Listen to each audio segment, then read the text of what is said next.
Okay. तो आज का जो चैप्टर 6 का जो नेक्स्ट जो पार्ट है उसमें अपन ये पढ़ने वाले हैं BCG analysis, Boston consulting group analysis. ठीक है। लास्ट क्लास में अपन ने देखा था पोर्टर एंड पेस्टल मॉडल्स देखा था, जिसका अपन यूज किस में करते हैं, analyse the industry and economy. Porter and PESTLE का कहाँ यूज होता है, to analyse the industry and economics. लेकिन BCG analysis develop by Boston consulting group look at different segment of business unit at portfolio basis through the lens of market growth and cash generation. तो BCG का जो main focus क्या होता है कि market में growth कितनी है बिजनेस की और कैश कितना जनरेट करता है, उसके ऊपर बीसीजी ग्रुप का ज्यादा ध्यान था, बीसीजी एनालिसिस का। BCG create a matrix based on sensitivity of growth and cash generation. तो चार मैट्रिक्स में उन्होंने डिवाइड किया है। Very important, very very important, एक नंबर का क्वेश्चन तो आता ही है, कई बार दो क्वेश्चन तीन क्वेश्चंस भी आ जाते हैं। लेकिन बीसीजी एक ऐसा टॉपिक है जिसमें से क्वेश्चन आता ही है। तो चार चार टाइप से डिवाइड है। एक होता है स्टार, और एक होता है कैश काउ, एक होता है क्वेश्चन मार्क, एक होता है डॉग। ठीक है। Relative market share, cash generation कैसा है, स्टार और कैश काउ का हाई है, और लो किसका है, क्वेश्चन मार्क और डॉग्स का। मार्केट ग्रोथ रेट किसकी ज्यादा है, स्टार की और क्वेश्चन मार्क। मार्केट का ग्रोथ दोनों में ठीक है, स्टार और क्वेश्चन मार्क में। और market growth rate cash cow and dog में लो है, इसको ध्यान दीजिएगा।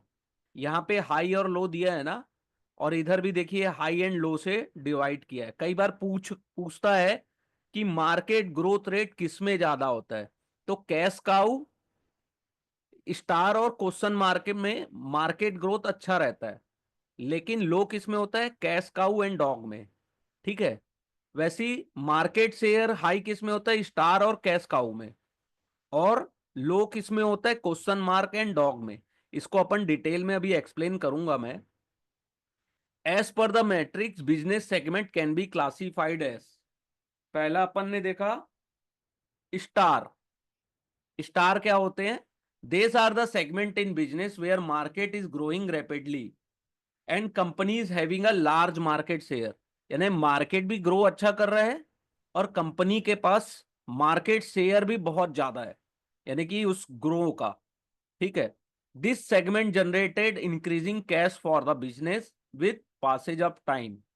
जैसे यहाँ पे स्टार का एग्जांपल क्या दिया है, सेरा सैनिटरी वेयर, जो कि अच्छा एग्जांपल है स्टार का, क्योंकि इनके पास सबसे ज्यादा मार्केट शेयर्स भी हैं और ग्रोथ भी अच्छी है और कैश जनरेशन भी बहुत अच्छा है स्टार का। तो स्टार का एग्जांपल क्या हो गया, सेरा सैनिटरी वेयर, ये आता है इस। ठीक है। कैश काउ, कैश काउ क्या होता है, these are the segment which require low cash infusion for investment to maintain market share. ठीक है। तो इनको पैसे की जरूरत कम होती है, इन्फ्यूजन ज्यादा नहीं चाहिए पैसे का, क्योंकि because of low growth prospect but at the same industry steadily generate cash for the company for stabilise market share. इनके पास मार्केट शेयर जो है वो स्टेबलाइज हो चुका है, इनकी इनका जो ग्रोथ है वो थोड़ा सा लो है।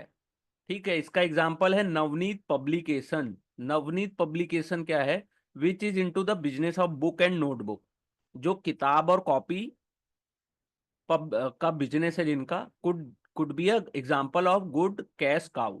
This industry grow at predictable and study rate, यानी कि इनका ग्रोथ प्रेडिक्टेबल है और ज्यादा हाई भी नहीं है लो भी नहीं है, ठीक है।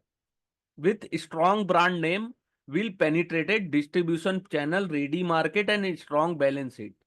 All that the company need to do in change for content every time some syllabus change and reap the benefit in the form of steady cash flow.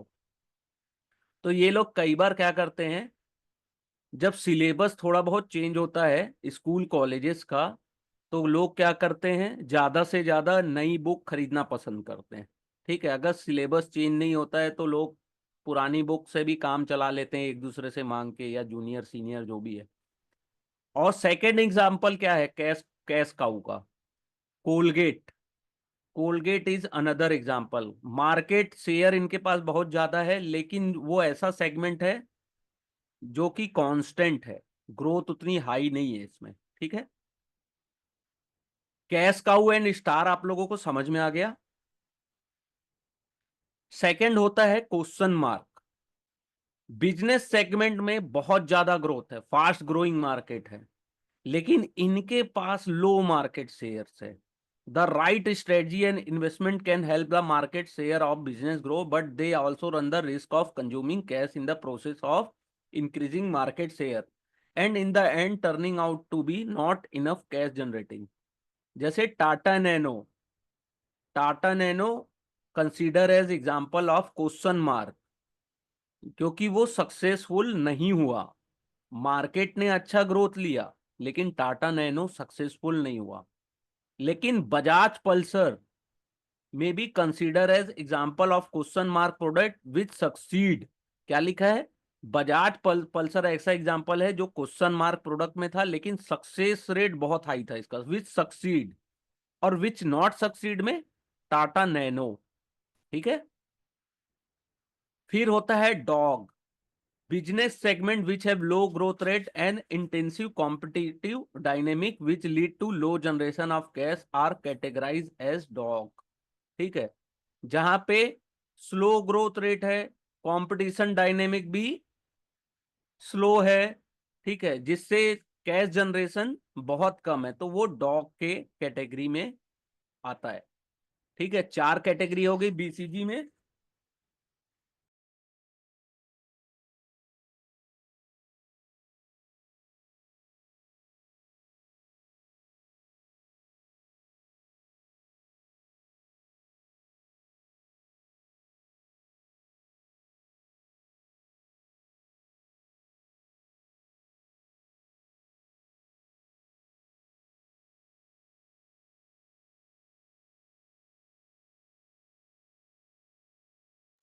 ये हो गया बीसीजी एनालिसिस, बीसीजी है ना। क्या है इसका full form? Boston consulting group. Star question mark cash cow and dog. Star में example क्या था? सेनेटरी, सेरा सैनिटरी वेयर। कैश काउ में क्या था? Navneet publication and Colgate. Question mark में था, जो सक्सीड नहीं हुआ वो है टाटा नैनो, और क्वेश्चन मार्क में ही है जो सक्सीड हुआ वो है बजाज पल्सर, और एक है डॉग। ठीक है, इतने में बीसीजी एनालिसिस कंप्लीट हुआ। नेक्स्ट है structure conduct performance, SCP analysis. Another method of analyzing industry is to look at industry structure. Industry का स्ट्रक्चर कैसा है, मोनोपॉली है कि ओलिगोपॉली है, इट्स कंडक्ट कमोडिटाइज और स्पेशलाइज, सीजन और राउंड द ईयर, सिक्लिकल है नॉन सिक्लिकल है, एंड फाइनल इट्स परफॉर्मेंस, यानी परफॉर्मेंस कैसा है, आरओई कैसे है, आरओआईसी कैसा है, डब्ल्यूएसीसी कैसा है इसका। ठीक है, ये सब चीजें देखना है। Structure conduct performance analysis approach the industry evolution exactly with its categorisation. SCP analysis may be seen as extension of Porter model where probably first 2 point structure conduct were captured. Under SCP, one also get into financial dimension of industry from analysis perspective. Basic element of SCP analysis are captured below in brief. तो इसमें अपन क्या चीज देखते हैं, इसको अपन detail में देखते हैं। पहला, structure analysis. Industry structure refer to competitive intensity in the industry, कि नंबर ऑफ प्लेयर्स कितने हैं मार्केट में। जैसे अगर टेलीकॉम की बात किया जाए तो इंडिया में दो ही प्लेयर्स हैं, यानी तीन प्लेयर हैं। ठीक है, टाटा, ये आपका रिलायंस जियो, एयरटेल एंड वोडाफोन आइडिया। ठीक है, तीन प्लेयर हैं। अगर बीएसएनएल को जोड़ लिया जाए तो चार प्लेयर्स हैं। Concentration of business in industry, relationship among the various player, market size, growth rate कितना है, ये सब स्ट्रक्चर एनालिसिस में अपन स्टडी करते हैं। How many player exist in the industry? Is there domination of few players in industry? How is is business scattered between organise and unorganise? यानी कि business जो ऑर्गेनाइज प्लेयर है उनके और अनऑर्गेनाइज दोनों के बीच में कैसा है, कि ज्यादा और अनऑर्गेनाइज कच्चे का काम तो नहीं होता है। Are there any threat from substitute? यानी कि कोई नए सब्सटीट्यूट से उस प्रोडक्ट को दिक्कत तो नहीं है। How are equation seem supplier between supplier and buyers? Supplier और बायर्स के बीच रिलेशन कैसा है? Is there backward forward integration already in existence और पॉसिबिलिटी इन फ्यूचर? ठीक है। The very broadly coverage of analyst in the section overlap with we study the part of portal 5 and the स्वॉट analysis. ठीक है, porter 5 models अपन ने देख लिया है, स्वॉट एनालिसिस जो है वो अभी आने वाले टाइम में अपन देखेंगे। ठीक है, दूसरा होता है, पहला स्ट्रक्चर एनालिसिस अपन ने देख लिया, सेकंड है conduct analysis. The structure of the industry describe above will define the conduct of the business on aspect such as pricing and product innovations. ठीक ठीक है, प्राइसिंग कैसी है प्रोडक्ट की, और नए प्रोडक्ट का इनोवेशन हो रहा है कि नहीं। Each and industry will its peculiar behaviour. Umbrella and raincoat would be seasonal business. तो अम्ब्रेला और रेनकोट क्या है? Seasonal business. FMCG and pharma would be round the year. FMCG और फार्मा साल भर चलने वाला बिजनेस। हाई इंटरेस्ट रेट में deter people from purchasing real estate. Interest rate high है तो लोग क्या करते हैं, real estate and four wheelers कम खरीदते हैं, टू व्हीलर्स भी नहीं खरीदते हैं। माइनिंग बिजनेस में भी कमोडिटाइज। ठीक है, माइनिंग बिजनेस क्या है, कमोडिटीज के ऊपर है। एफएमसीजी एंड वाइट गुड में भी sold purely based on power of brand. और एफएमसीजी और वाइट गुड क्या है, कि अपन भी कभी भी अगर एफएमसीजी खरीदने जाते हैं तो अपन पहले ब्रांड देखते हैं कि कैसा है इसका ब्रांड, उसके बाद खरीदते हैं ना, वही चीजें। तो ये कंडक्ट एनालिसिस में होता है। तो इसमें और क्या चीजें देखते हैं अपन, बिजनेस सिक्लिकल इन नेचर। क्या बिजनेस सिक्लिकल है? If business is cyclical, what are the factor affecting commodity price, interest rate, currency price and some other global factor. ठीक है, अगर बिजनेस साइक्लिकल है तो कौन से फैक्टर उसको अफेक्ट करते हैं। Is it a high specialised business which require skill labour? ऐसा बिजनेस तो नहीं है जहां पे स्किल लेबर की जरूरत है, जैसे डायमंड कटिंग या आईटी सॉफ्टवेयर। और is it a low skill based, जैसे कि मजदूरी वाला बिजनेस है, ठीक है, जहां जहां स्किल नहीं लगना है। For skill based business there enough talent available. अगर स्किल बिजनेस है तो क्या टैलेंट अवेलेबल है उस टाइप के मार्केट में? How customer choose the product and service? How will technology change affect the business? Technology के चेंज होने से बिजनेस को कैसा अफेक्ट पड़ता है? Is business heavily dependent on government policies? क्या बिजनेस गवर्नमेंट पॉलिसीज के ऊपर डिपेंड है, कि गवर्नमेंट अपनी पॉलिसी लाती है तो उनका बिजनेस को बहुत नुकसान होता है? अब गवर्नमेंट पॉलिसीज का सबसे ज्यादा इफेक्ट फार्मा सेक्टर में भी पड़ता है। गवर्नमेंट अपनी पॉलिसी ले आई कि आप मेडिसिन के दाम ज्यादा नहीं बढ़ा सकते, तो क्या कर लोगे? या गवर्नमेंट ऐसी पॉलिसीज ले आई जिसमें पॉल्यूशन कंट्रोल से लेकर कोई भी है, जैसी भी पॉलिसीज लाती है तो डिफरेंट इंडस्ट्री अफेक्ट होते हैं। ऐसा नहीं है कि गुड गुड और बैड दोनों तरीके से होता है। गवर्नमेंट अपनी पॉलिसी कई बार लाती है तो वो मार्केट के लिए गुड भी होता है, किसी के लिए गुड होता है, किसी के लिए बैड होता है। Performance analysis based on structure and conduct of the industry would generate financial for the investor owner. Business with high return on capital equity are the one which create wealth for share holder owner in the long run. While analyzing performance of an industry, analysts would look at several number ratios, which are deal with great detail in the unit. तो बहुत सारे ratios भी होते हैं जिसके ऊपर performance analysis depend होता है, जिसको अपन क्वांटिटेटिव एनालिसिस में बहुत डिटेल में पढ़ेंगे। ठीक है।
और नेक्स्ट है key industry driver and industry KPI.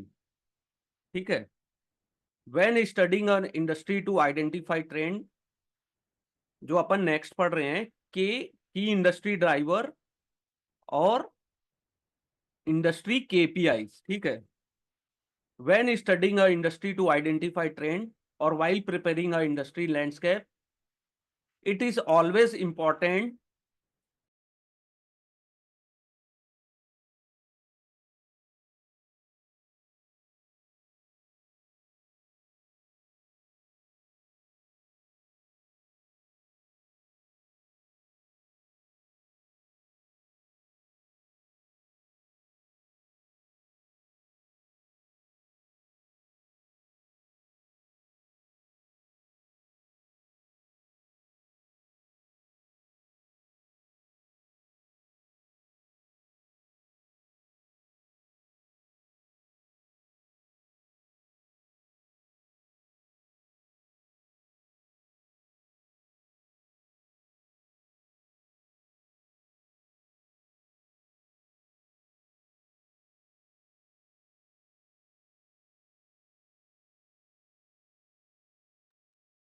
Sorry, थोड़ा सा नेटवर्क थोड़ा इशू है। और तो key industry driver and industry KPI, ठीक है, ये बहुत इंपॉर्टेंट है, कई बार केपीआई का फुल फॉर्म पूछता है। तो key performance indicators, KPIs, when studying the industry to identify trade while preparing a industry landscape, it is always important to focus on key performance indicator for industries. तो key performance indicator varies industry to industry. तो सभी के performance indicator जो है industry to industry अलग अलग होते हैं, मैट्रिक्स भी अलग होते हैं। तो that is suitable to analyse one industry may not be suitable for another. एक इंडस्ट्री का केपीआई जो सुटेबल है एक इंडस्ट्री के लिए, दूसरे के लिए वो सुटेबल नहीं होगा। For example, metrics such as revenue per employee, revenue per employee is likely to be very useful in BPO sector, जहां पे बहुत सारे स्टाफ हैं और पर स्टाफ कितना रेवेन्यू जनरेट हो रहा है। ठीक है, वो बीपीओ इंडस्ट्रीज में होता है। As industry is labour driven and their billing is generally based on head count assign on a contract. However, the same matrix is far less valuable for manufacturing industries. तो ये जो revenue per employ अपन जो generate कर रहे हैं BPO के लिए, वो मैन्युफैक्चरिंग इंडस्ट्री के लिए ज्यादा रिलायबल या ज्यादा वैल्यूबल नहीं होगा, क्योंकि मैन्युफैक्चरिंग इंडस्ट्री कैपिटल इंटेंसिव है। ठीक है, most of an analyst, research analyst are guided by company in industry in term of identify the KPI. Reading annual report and management discussion of company can certainly help analyst understand what the industry player consider as KPI for relevant firm। तो अगर हम annual report and management discussion अच्छे से read करते हैं, तो as a analyst अपन ये समझ जाते हैं कि इस इंडस्ट्री के लिए कौन से केपीआईज ज्यादा रिलेवेंट है ना। In addition, analyst can guided by two other factor. पहला होता है unit of pricing and key constraining factors. तो यूनिट ऑफ प्राइसिंग क्या है? Unit of pricing essentially refer to what a company consider as unit while pricing a product. It is far simpler in case of manufacturing industry as the unit of pricing is the number of goods sold. तो कितने goods अपन ने sold किए, कितने unit अपन ने cell की, तो वो ज्यादा इजी है मैन्युफैक्चरिंग इंडस्ट्री में, जहां हम कुछ मैन्युफैक्चर कर रहे हैं और उतनी यूनिट अपन सेल कर रहे हैं। It can be very challenging in case of service sector. Service sector में बहुत डिफिकल्ट है निकालना। जैसे यहाँ एग्जांपल दिया, in the case of cafe like Starbucks, it may appear that unit of pricing is the quantity of beverage sold. ठीक है, तो क्वांटिटी ऑफ बेवरेज कितना अपन ने सोल्ड किया उसके अनुसार उनकी प्राइसिंग होगी। However, in substance, their pricing is more likely to driven by the consideration of how much they expect to earn from one patron rather than based on quantity of beverage sold। लेकिन कभी भी cafe का business क्या कितने quantity अपन ने coffee cell cell की उसके ऊपर नहीं होता है।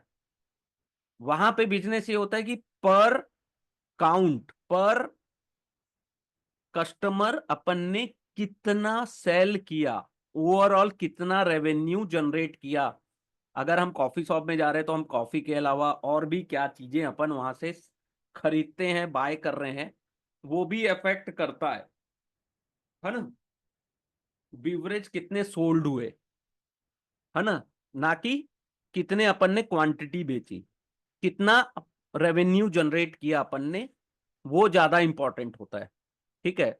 मैं गया कॉफी शॉप, तो वहां मैंने 200 रुपए की एक कॉफी खरीद ली, तो उससे वो वहां उसको एनालिसिस नहीं करते।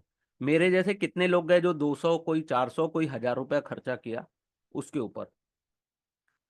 Key constraint factors. Another important factor to consider while deciding on the KPIs is the key constraining factor for the industry.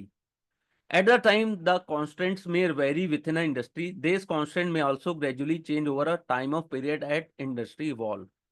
पहला होता है demand side, supply side and regulatory constants. ठीक है। Since company performance is depend on how it handle this constant, analysts should look at KPI that reflect that this constant. देखिए, हमको जब भी हम ये वर्कबुक को पढ़ते हैं तो पहला पहला चीज अपने माइंड में ये लाइए कि हम हमारी जो थिंकिंग है वो एक रिसर्च एनालिस्ट की होनी चाहिए कि हम कितना एनालिसिस कर रहे हैं। ठीक है, तब ज्यादा ये चीज इंटरेस्टिंग लगती है। जैसे if industry has limited market size driven by limitation in number of target customer, then industry penetration rate will be a key factor to look at. On the other hand, if industry is constant on capacity constant, then capacity utilization rate will be important metrics. ठीक है। अब customer अपने limited हैं, तो कितने new customer अपन ने and entry किया, है ना, उसके ऊपर। या फिर अगर अपन कैपेसिटी को देख रहे हैं तो कैपेसिटी को कितना यूटिलाइज किया। ठीक है।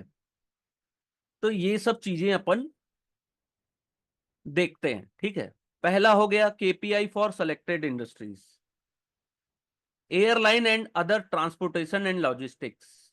ठीक है। इन this sector the pricing is driven by quantity of passenger and cargo carried and distance is it's carried. तो एयरलाइन और ट्रांसपोर्ट में अपन क्या देखते हैं कि अपन ने कितनी क्वांटिटी पैसेंजर्स की या कार्गो की कैरी की और कितनी दूर पहुंचाया। जितनी लंबी दूरी होगी उतना ज्यादा अच्छा, और जितना ज्यादा क्वांटिटी उतना ज्यादा अच्छा। एयरलाइन के लिए हो गया या ट्रांसपोर्ट या लॉजिस्टिक के लिए हो गया। In the term of constant their ability to provide service significantly depend on amount of capacity they hold. According some of the important KPI for industries, passenger या कार्गो किलोमीटर, एक passenger कितने kilometre travel किया या cargo कितना दूर travel किया। ठीक है।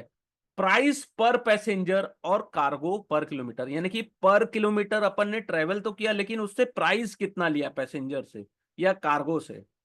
और capacity and utilisation rate divided by occupancy rate, कितनी कैपेसिटी है और कितना अपन ने उसको यूटिलाइज किया। ऑक्यूपेंसी कितनी है, जगह कितनी थी, और अपन ने उसकी कैपेसिटी को कैसे यूटिलाइज किया। पैसेंजर पर किलो या cargo kilometre is bundle metric that is arrive by multiplying the number of passenger और quantity of cargo with amount of distance travel. ठीक है, ये तो समझ में आ गया होगा। Automobile and capital good, in this sector unit of pricing is typically the quantity of good and one of the key internal constant factor for sale in the capacity. According to critical metrics for industry, volume and volume growth. ठीक है। Automobile and capital goods में क्या देखते हैं, volume and volume में कितनी growth है, average realisation and their growth, capacity and capacity utilisation. तो ये ऑटोमोबाइल एंड कैपिटल सेक्टर्स में देखते हैं। कमर्शियल बैंक एंड एनबीएफसी में क्या देखते हैं, for the bank the unit of pricing is the value of loan and price is the denoted as interest rate. lending money and recovery the same back with healthy interest rate that is well above its cost of fund is a important KPI. In term of constant, their ability to lend depend on amount of deposit and amount of regulatory capital they hold and mandate liquid asset they need to hold. On the external front, the business is affected by overall flow of liquidity in market. According following are some key metrics. तो banking and commercial NBFCs में क्या है key matrix?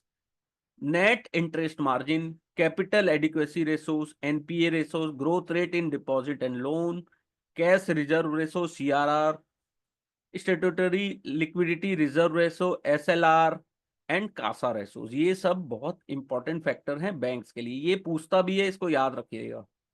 Banks में क्या क्या जो ratios है important है? NII net interest margin, NPA capital adequacy ratios, growth rate in deposit and loan, CRRs, ठीक है। ये सब चीजें इसमें इंपॉर्टेंट होती है, ये एक दो बार आया भी है। एयरलाइन एंड अदर ट्रांसपोर्ट का भी देख लीजिएगा, इसको भी पूछ सकता है।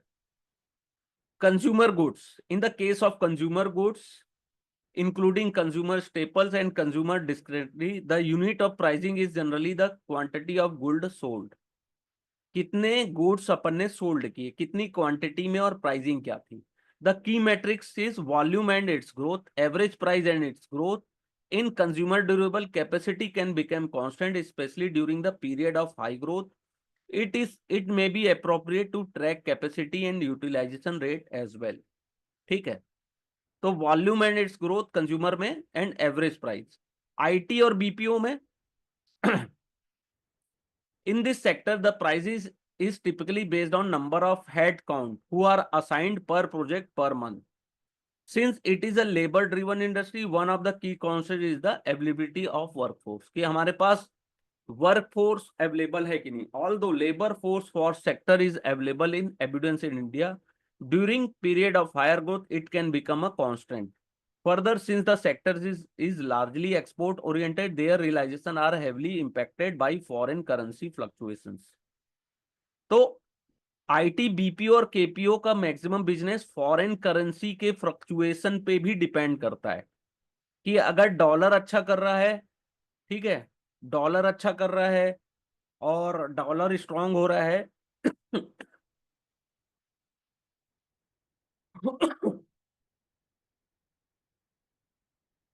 तो आईटी और बीपीओ सेक्टर के लिए ज्यादा पॉजिटिव न्यूज होती है वो, ठीक है।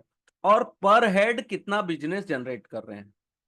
तो some of important metrics to track their sector are average number of FTE billed, average revenue per FTE, bench strength, attrition rate, constant currency growth rate, customer concentration ratio and number of million dollar customer, की कितने million dollar customer अपने पास हैं। Media, the media industry include print media, television and radio, online medium, ठीक है। तीन type की media होती है। Revenue of media industry come from two source, payment by users and advertisement revenue. Having said that majority of revenue is earn through advertisement. तो सबसे ज्यादा जो रेवेन्यू मीडिया को जनरेट होती है वो कहां से होती है? विज्ञापन से, एडवर्टाइजमेंट से। In print media, the unit of pricing is based on amount of real estate space occupied in paper, while in television and radio, the unit of pricing amount of air time of the air advertisement. तो print media में क्या देखते हैं अपन, कि जो space है, कितना बड़ा एड आ रहा है और कितना एड डेली आता है, ठीक है, न्यूज़पेपर में, अखबार में। लेकिन ऑनलाइन में क्या देखते हैं अपन, यूट्यूब जैसे लाइव टीवीज में क्या देखते हैं, कि कितने टाइम इनका विज्ञापन चल रहा है और कितने देर तक चल रहा है, ठीक है। In online media the unit of pricing is directly based on number of view and click per advertisement, कि व्यूज कितने आ रहे हैं, किसी भी चैनल को कितने लोग देख रहे हैं, और एडवर्टाइजमेंट कितने लोगों ने देखा। The following are some of the important metrics, readership और व्यूअरशिप, टीआरपी जिसको बोलते हैं, number of the site visitor, average ad realisation per unit, content acquisition cost, ठीक है। रिटेल में क्या देखते हैं वैसे ही, organised retailers sell variety of product, जैसे रिलायंस का हो गया, डी मार्ट हो गया, और भी बहुत सारे हैं। सब ऑर्गेनाइज रिटेलर्स हैं. Each of this individual product will have different unit of pricing. Since the business is trading in nature, they can quickly shift the product they retail based on market demand. Therefore, the unit of pricing is far relevant.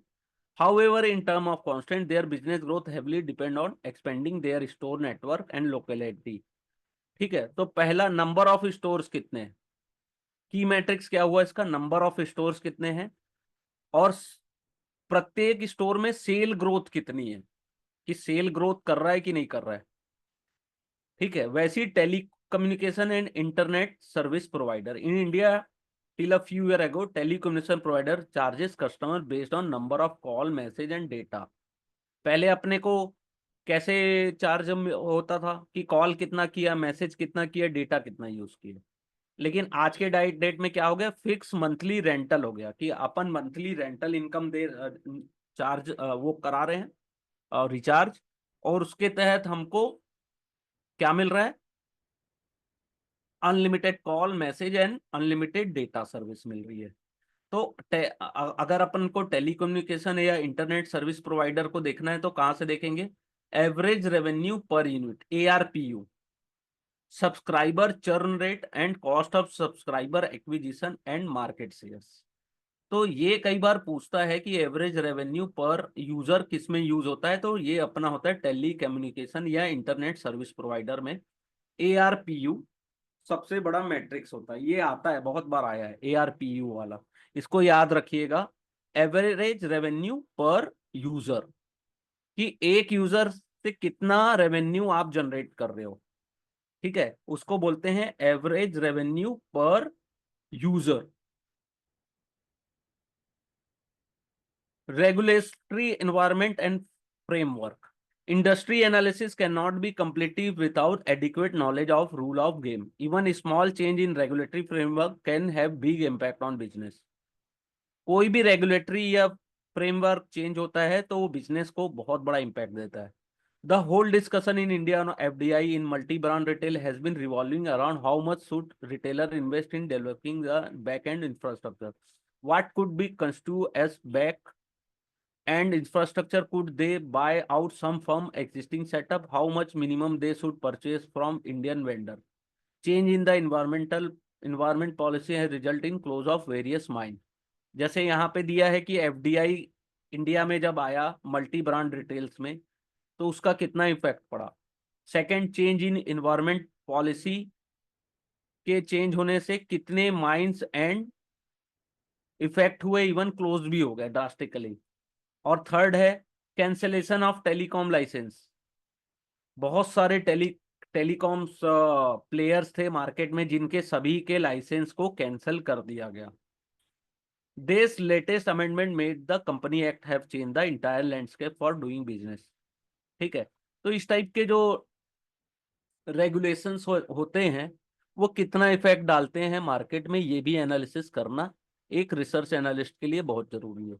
ठीक है, taxations, tax की बात हो रही है तो अभी भी अपन देख रहे हैं कि टैक्स कैसे लग रहा है, उसके कारण कितना बिजनेस में इफेक्ट पड़ रहा है. ठीक है, और क्यों लगता है वो भी देख लीजिए. Tax are the tool that government use to earn income which can be use to meet its expense. ठीक है, तो गवर्नमेंट की अर्निंग होती है टैक्स से. Government also use tax as a tool to encourage और डिस्करेज सर्टेन बिजनेस. कई business को इनकरेज और डिस्करेज करने के लिए भी गवर्नमेंट टैक्सेस यूज करती है. जैसे state government of Kerala introduce fat tax. Kerala ने 2017 में फैट टैक्स को इंट्रोड्यूस किया था जिसमें 14.5% additional tax on junk food. ठीक है, उसका ये कहना था कि अगर हम इतना टैक्स लगाएंगे तो जंक फूड खाने वालों की कमी हो जाएगी. Similarly, at the national level, India has several slab of GST. Many essential products have no GST, lower GST, and luxury products में ज्यादा GST होती है. तो गवर्नमेंट की इनकम कहाँ से होती है, एक होता है डायरेक्ट टैक्स और एक होता है indirect tax. Direct tax refer to tax where the incidence of tax and liability for the tax on the same person. In other, the person who has to bear the tax is also the one who is obliged to pay the tax to the government. तो direct tax का example क्या है? The most common form of direct tax is the income tax. Every individual and business has to pay a particular rate of tax on the profit they earn. Tax law prescribe how or when income and expense should be recognized. Although most often these are driven by nature of income and expense. ठीक है. तो direct tax का सबसे बड़ा example क्या है? Income tax. ठीक है, ये भी कई बार आता है. ठीक है. In India, in order to promote research and development, companies are allowed to claim expense that 1.5 times of actual expenditure incurred on scientific research activity. ठीक है. तो अपने देश में रिसर्च एंड डेवलपमेंट को प्रमोट करने के लिए क्या क्या किया गया था कि वो अपने एक्सपेंस के 1.5 times the actual expenditure incurred on scientific research. On other hand, in order to discourage delay in payment of interest on to schedule commercial bank.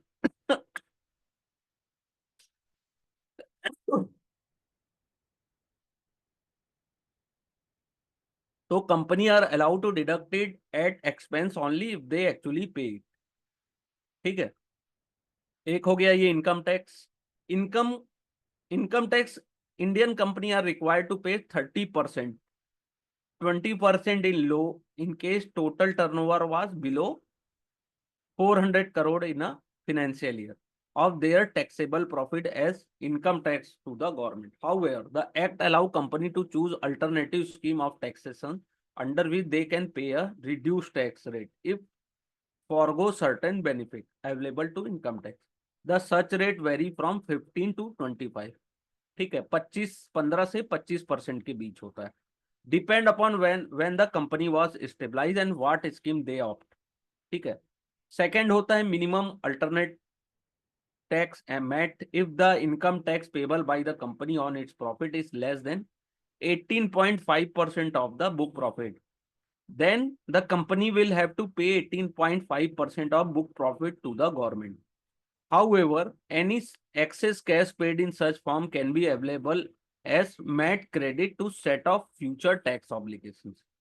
ठीक है. तो ये टैक्स के स्लैब्स हैं जो मैट लगता है अगर प्रॉफिट लेस देन है 18.5% ऑफ बुक प्रॉफिट, तो कंपनी को इतना टैक्स पेड करना रहता है. लेकिन जो मैट का जो टैक्स होता है ना, या एक्सेस टैक्स पेड होता है, वो मैट में क्रेडिट में भी जाता है. ठीक है, जिसको आगे आने वाले टाइम में अपन सेट ऑफ भी कर सकते हैं. एक होता है surcharge. Surcharge is a tax on tax. Tax के ऊपर जो टैक्स लगता है इन term of income tax. The central government share the revenue with state government in which company are located. However, in term of surcharges, the entire tax revenue goes to the central government fund. It is not shared with the state government. तो जो surcharge लगता है वो state government को नहीं जाता, वो केवल सेंट्रल गवर्नमेंट के पास है. These are charge at the rate of income tax MAT paid and may be alter every year. For assessment year 2020 and 21, which pertain to financial year 29 to 20, the rate of surcharge is 12% of tax payable if profit is above 10 crores. अगर अपना profit 10 crore से ऊपर है तो उसमें surcharge अपने को 12% paid करना है. The same will be levied eight 7%. और अपने को 7% सरचार्ज पेड करना है अगर अपना जो प्रॉफिट है 1 करोड़ से टू 10 करोड़ के बीच है. और 10 करोड़ से 1 करोड़ से नीचे है तो अपने को सरचार्ज नहीं देना है या नील है. ठीक है. अब सेस लगता है. It is a additional levy that is charge on tax plus surcharge. Tax और सरचार्ज के अलावा अपने को क्या देना पड़ता है? Education cess can only be use by the government toward education related. तो एजुकेशन रिलेटेड अगर एक्सपेंस है या एजुकेशन के लिए के एक्सपेंस के लिए गवर्नमेंट को पैसे चाहिए तो वो एजुकेशन सेस भी लगाती है. ठीक है. For the assessment year 2020-21 government levy a total tax of 4% that is mean for health and education. तो उन्होंने जो सेस लगाया था वो 4% था फॉर हेल्थ एंड एजुकेशन. ठीक है, ये सेस हो गया. इनडायरेक्ट टैक्स में आता है सबसे इंपॉर्टेंट है जीएसटी. तो GST Service tax is a tax that is charged at time of sale of goods and service. They are calculated as percentage of invoice value. Invoice की value क्या है उसमें कैलकुलेट होता है. And seller charge this to customer. जो seller होता है वो कस्टमर से चार्ज लेता है. सेलर क्या करता है, जो कस्टमर से कलेक्ट करता है उसको गवर्नमेंट को दे देता है. In order to avoid double taxation, seller are allowed to tax credit the GST they paid to their seller. They only have to remit the balance to the government. Most GST are charged at 18%. ठीक है. और GST का rate कितना है, 0% से 28% for different category and different product. एक होता है excise duty, is the tax on production. With the introduction of GST excise duty has been remove from most of the goods. लेकिन एक्साइज ड्यूटी कहाँ पे लगती है, लिक्वर में, petrol में और डीजल में. ये 3 जगह लगता है. Value added tax. Value added tax is levy on sale of product. These are charge by state government. VAT किसके द्वारा चार्ज किया जाता है, state government. Similar to excise duty, this tax are currently applicable only for liquor, petrol and diesel. ये भी 3 चीजों में लगता है. Custom duty. Custom duty is that is levy on imported. जो इंपोर्टेड प्रोडक्ट होते हैं उसमें कस्टम ड्यूटी लगता है. The rate of custom duty very based on product that is imported. तो कस्टम ड्यूटी हो गया, इसको एक बार देखना बहुत जरूरी है. इसके अलावा और क्या टैक्सेस लगते हैं, रोड टैक्स, आरटीओ जो देते हैं अपन, ठीक है, जो कि लाइफ टाइम टैक्स पेड होता है कोई भी गाड़ी अपन खरीदते हैं उसके लिए. Stamp duty. स्टाम्प ड्यूटी कहाँ पे लगता है, रियल एस्टेट, जमीन खरीदते हैं, घर खरीदते हैं तो वहां स्टाम्प ड्यूटी लगता है. एसटीटी जानते हैं, security transaction tax is the paid at the time of sale of securities since it is reduce the realisation value of security sales. तो एसटीटी क्यों लगता है, तो to discourage short term trading. Short term trading को हटा discourage करने के लिए गवर्नमेंट ने सिक्योरिटी ट्रांजैक्शन टैक्स लगाया. ठीक है. This affect stock trader and in turn stock broking firm. ठीक है. ये स्टाम्प ड्यूटी हो गया, ये रोड टैक्स हो गया, ये समझ गए अपन. अब source of information for industrial analysis.